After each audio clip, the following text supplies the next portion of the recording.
Sir Jaganmohan Reddy గారు ఎన్నో కేసుల్లో బెయిల్ మీద ఎన్నో సంవత్సరాల నుంచి ఉండడం మనం చూస్తున్నాం సార్. అయితే ఇప్పుడు ఆయన బెయిల్ క్యాన్సెల్ అయ్యే అవకాశం ఉంది. సుప్రీం కోర్ట్ ఆయన బెయిల్‌ని క్యాన్సెల్ చేసే ఛాన్సెస్ కనిపిస్తున్నాయని చెప్పేసి వార్తలు వినిపిస్తున్నాయి సార్. ఈవెన్ ఈడీ, సీబీఐలు కూడా బెయిల్ క్యాన్సెల్ పిటిషన్ సుప్రీం కోర్ట్‌లో ఎయబోతున్నారని చెప్పేసి కూడా అంటున్నారు. మరి పిటిషన్ ఏస్తారా? బెయిల్ క్యాన్సెల్ చేసే అవకాశం ఏమన్నా ఉందా? మళ్ళీ జగన్మోహన్ రెడ్డి గారు జైలుకి వెళ్ళే అవకాశాలు కనిపిస్తున్నాయా సార్? ఒక్కొక్కసారి రాజకీయాల్లో ఎలా ఉంటదంటే, చాలా చిన్న తప్పు కూడా పెద్ద స్థాయిలో పరిణమిస్తది. మనకు తెలుసు కేసీఆర్‌కి మంత్రి పదవి ఇచ్చుంటే అసలు తెలంగాణ మూవ్‌మెంట్ లేదని చాలా మంది చెప్తారు. ఎందుకంటే చంద్రబాబు గారిని కేసీఆర్‌కి మంత్రి పదవి ఇచ్చుంటే ఆయన బయటికెళ్ళి టీఆర్ఎస్ పెట్టే పరిస్థితి లేదు. ప్రత్యేక తెలంగాణ ఉద్యమం జరిగేదే కాదని. అట్లాగే జగన్ కూడా ఒక పెద్ద తప్పు ఏంది అంటే రఘురామకృష్ణరాజుని వేధించడం. రఘురామకృష్ణరాజు మీద రాజద్రోహ చట్టం పెట్టి సిఐడి ద్వారా వేధించడం అనేది జగన్ చేసిన తప్పు. దానివల్ల ఒక ఎనిమీని జగనే తయారు చేసుకున్నాడు. దానివల్ల రఘురామకృష్ణరాజు జగన్ని ఒక రకంగా ఎవరు ఇబ్బంది పెట్టనంతగా పెడుతున్నాడు. మామూలుగా పబ్లిక్ లైఫ్‌లో జగన్‌ని రోజు వచ్చి జగన్ మీద వీడియోలు చేయడం, జగన్‌ని అవహేళన పరచడం, జగన్‌ని చాలా తక్కువ స్థాయిలో డీల్ చేసి నీ వల్ల అయితే నన్నేమైనా చేసుకోని ఒక ఛాలెంజ్ విసిరినా జగన్ ఏం చేయలేని పరిస్థితిలోకి జగన్ వెళ్ళిపోయాడు.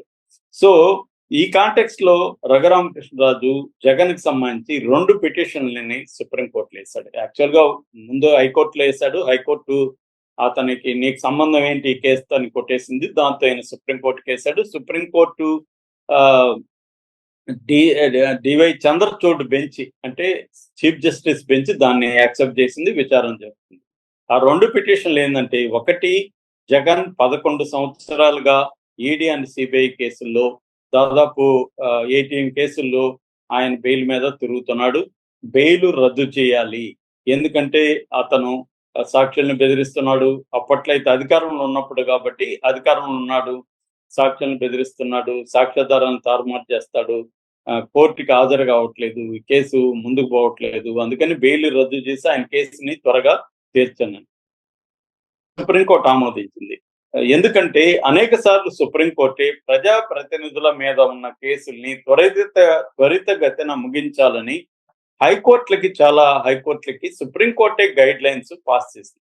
అలాంటప్పుడు 11 నెలలుగా బెయిల్ మీద ఉండి ఈ కేసులు ముందుకి వెనక్కి వెళ్లకుండా ఉంటే సుప్రీంకోర్టు ఖచ్చితంగా దాని మీద దృష్టి సారించాల్సిన అవసరం అయితే ఉంటది. ఎందుకు జగన్ మీద ఈ 11 ఏళ్లుగా ముందుకు వెనక్కి వెళ్ళలేదంటే కారణం మోడీకి అనుకూలంగా ఉంటే వాళ్ళను తను జాగ్రత్తగా కాపాడుకుంటాడు మోడీకి ఇబ్బందిగా ఎవరైనా ఉంటే వాళ్ళని జైలుకి పంపిస్తాడు. వాళ్ళ మీద ఈడీలు, సిబిఐలు బయటకు వస్తాయి. అయితే జగన్ మీద మోడీకి ఉన్న అండర్స్టాండింగ్ ఏంటంటే, జగన్ కంప్లీట్ ఫ్రీడమ్ ఇస్తే ఇతను ఎదురు తిరగదు. సో సుప్రీం కోర్టులో రఘురామకృష్ణరాజు 2 పిటిషన్లు వేశాడు. ఒకటి ఈ బెయిల్ ని రద్దు చేయమని, 2 ఈ కేసుని ఆంధ్రప్రదేశ్ హైకోర్టు నుంచి తెలంగాణ హైకోర్టు నుంచి వేరే రాష్ట్రానికి మార్చమని కూడా ఆయన పిటిషన్ వేశాడు. అయితే మొన్నటి వరకు చీఫ్ జస్టిస్ కింద ఇది బెంచ్ లో ఉన్నింది. ఇప్పుడు justice Sanjay Khanna chief justice అయ్యారు. సో ఆయన వచ్చిన తర్వాత దీన్ని జస్టిస్ ఓకా బెంచ్ కి ఇచ్చారనమాట. సో ఈ ఓకా బెంచ్ లో సంజయ్ కుమార్ అనే ఒక జడ్జి గారు ఉన్నారు. ఆయన నాట్ బిఫోర్ మీ అని పెట్టాడు. నాట్ బిఫోర్ మీ అంటే మామూలుగా బెంచ్లకు సంబంధించి కొన్ని కేసులు వచ్చినప్పుడు ఇది నాకు వద్దు, నేను దీన్ని చూడను అని కొంతమంది జడ్జిలు చెప్తారు. దానికి రకరకాల కారణాలు ఉంటాయి. సంజయ్ కుమార్ ఏమంటే గతంలో ఆయన ఇక్కడ పనిచేస్తాడు కాబట్టి ఆంధ్రప్రదేశ్లో, ఆంధ్రప్రదేశ్ చెందిన వ్యక్తి కాబట్టి నేను ఈ కేసుని చూడడం కరెక్ట్ కాదని ఆయన తప్పుకున్నారు. ఇప్పుడు దాన్ని వేరే బెంచ్ కి ట్రాన్స్ఫర్ అవుతుంది. డిసెంబర్ 2న ఇది విచారణ జరుగుతుంది. అయితే ఇప్పుడు ఇక్కడ ప్రధానమైన అంశం ఏంటంటే, ఈడీ అండ్ సిబిఐ కూడా పిటిషన్లు వేయబోతున్నాయి అనేది కొత్త వార్త. సో ఏమని వేయబోతున్నారంటే, బెయిల్ రద్దుకి వాళ్ళు కూడా రికమెండ్ చేస్తున్నారు.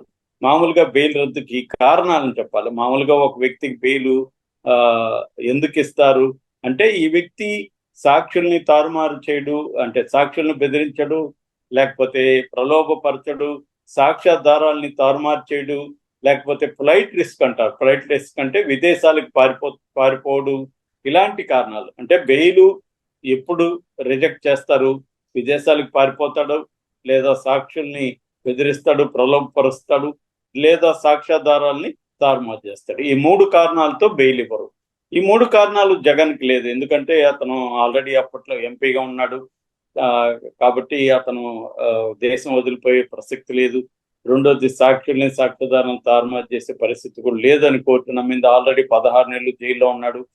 కాబట్టి కోర్టు అతనికి బెయిల్ ఇచ్చింది. అయితే ఎందుకు ఇన్వెస్టిగేటివ్ ఏజెన్సీలు దీన్ని ముందుకు తీసుకెళ్లి ట్రయల్ కన్నా తీసుకెళ్లాలి, లేదు మా దగ్గర సాక్ష్యాలు లేదని క్లోజర్ పిటిషన్ అంటారు. చాలా సార్లు బీజేపీలో చేరిన ప్రత్యర్థుల మీద ఉన్న కేసుల మీద ఈడీ కానీ సిబిఐ కానీ క్లోజర్ పిటిషన్లు వేసేస్తారు. అంటే మా దగ్గర ఇంకా ఇన్వెస్టిగేట్ చేశాము, ప్రాపర్ ఎవిడెన్స్ కలెక్ట్ చేయలేకపోయినాము అని క్లోజ్ చేసామని అడుగుతారు. క్లోజ్ చేసేస్తాయి కోర్టులు. కానీ జగన్ది క్లోజ్ చేయలేదు, ముందుకు వెళ్ళలేదు. అంటే ఏంటి, జగన్ మీద మోడీకి ఉన్న అండర్స్టాండింగ్ ఏమంటే ఇతను కంప్లీట్ ఫ్రీడమ్ ఇస్తే మనకు దూరం అవుతాడు, మనం జగన్ ని గ్రిప్ లో పెట్టుకోవాలి అని చెప్పి జగన్ మీద కేసుల్ని అలాగే కత్తుల్లాగా జగన్ తల మీద వేలాడి తీసినాయన్నమాట. ఇప్పుడు చంద్రబాబు మీద కూడా అంతే. చంద్రబాబు మీద కూడా కంప్లీట్ కేసులు పక్కకెళ్ళవు. ప్రతి దగ్గర తీసుకుంటే బీజేపీ ఏం చేస్తుందంటే తన మిత్రపక్షాల చెందిన రాజకీయ నాయకుల మీద కేసులు పెడుతుంది. సో అలాగా ఇప్పుడు జగన్ చంద్రబాబు ఫేవర్ చేయాలంటే ఖచ్చితంగా జగన్ బెయిల్ క్యాన్సిల్ చేసి జగన్ ని జైలుకి పంపించాల్సిన అవసరం బీజేపీకి ఉంటుంది. ఇది చంద్రబాబు ఏ మేరకు మోడీని ఒత్తిడి చేయగలడు అనే దాన్ని బట్టి ఆధారపడి ఉంది జగన్ లైఫ్. అంటే చంద్రబాబు పరపతి మోడీ దగ్గర ఎంత ఉంది అనే దాన్ని బట్టి జగన్ జైలుకి వెళ్తాడా వెళ్ళడా అనేది డిసైడ్ అవుతుంది. సుప్రీంకోర్టు ఆమోదించింది. ఎందుకంటే అనేక సార్లు సుప్రీంకోర్టే ప్రజా ప్రతినిధుల మీద ఉన్న కేసుల్ని త్వరితగతిన ముగించాలని హైకోర్టులకి సుప్రీంకోర్టే గైడ్ లైన్స్ పాస్ చేసింది. అలాంటప్పుడు 11 నెలలుగా బెయిల్ మీద ఉండి ఈ కేసులు ముందుకి వెనక్కి వెళ్లకుండా ఉంటే సుప్రీంకోర్టు ఖచ్చితంగా దాని మీద దృష్టి సారించాల్సిన అవసరం అయితే ఉంటది. ఎందుకు జగన్ మీద ఈ 11 ఏళ్లుగా ముందుకు వెనక్కి వెళ్ళలేదంటే కారణం మోడీకి అనుకూలంగా ఉంటే వాళ్లను తను జాగ్రత్తగా కాపాడుకుంటాడు. మోడీకి ఇబ్బందిగా ఎవరైనా ఉంటే వాళ్ళని జైలుకి పంపిస్తాడు. వాళ్ళ మీద ఈడీలు సిబిఐలు బయటకు వస్తాయి. అయితే జగన్ మీద మోడీకి ఉన్న అండర్స్టాండింగ్ ఏంటంటే జగన్ కంప్లీట్ ఫ్రీడమ్ ఇస్తే ఇతను ఎదురు తిరగదు. సో అంటే చంద్రబాబు ప్రజలకి తలెగ్గితే జగన్ జైలుకి వెళ్తాడు, తల ఒగ్గకపోతే జగన్ జైలుకి వెళ్ళడు. ఇది త్వరలోనే మనకి తేలిపోయే అవకాశం అయితే కనిపిస్తూ ఉంది. Thank you so much.